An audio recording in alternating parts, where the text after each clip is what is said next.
সময় চলিয়া যায় নদীর স্রোতের প্রায়।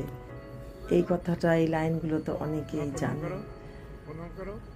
এই যে অনেকের ধারণা যে এখন আমাদের কোনো কিছু সময় নেই, না আমাদের ভক্তি করার সময় আছে, না আমাদের মন্দিরে যাওয়ার সময় আছে, না আমাদের বেড়াতে যাওয়ার সময় আছে, আমাদের কিছুরই সময় নেই। আমরা সংসার করে ছেলে পেলে মানুষ করতেই আমাদের টাইম বেরিয়ে যাচ্ছে।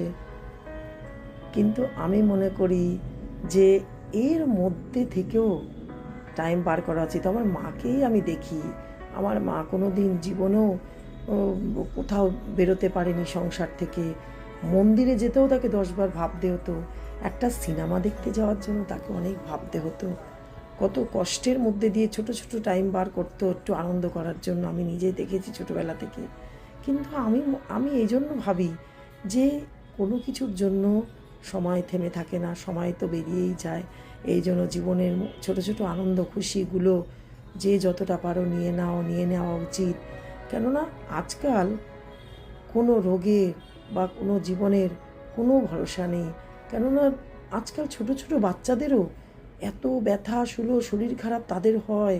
হ্যাঁ, মানে কত বয়স, সব 30-32 বছরেই তাদের স্পন্ডেলাইটিস, ব্যথা, কোথাও যেতে পারে না, ভাবতে পারে না। সেই জন্য বলি যে শরীর ফিট রাখো। আর ছোটোবেলা থেকেই স্পিরিচুয়াল দিক হোক বা আনন্দ ফুর্তি সব কিছুই অল্প বয়স থেকেই আমি মনে করি উপভোগ করা উচিত। এর মধ্যে থেকেই জীবনের গাড়িটা চালিয়ে নিয়ে যাওয়া উচিত। জীবনের কোনো আক্ষেপ যেন থাকে না একটা টাইমের পরে এসে যে আমার জীবনে আমি কিছুই করতে পারিনি, আনন্দ ফুর্তি তো আমার জীবনে কোনো দিন আসেনি। এই আফসোসটা যেন কারোর না থাকে, সেই জন্য আমিও বলি। আর বড় বড় লোকেদের মুখেও যেগুলো শুনেছি তারাই বলেন যে সত্যি তো জীবনটাকে উপভোগ করাটাই হচ্ছে জীবনের অঙ্গ।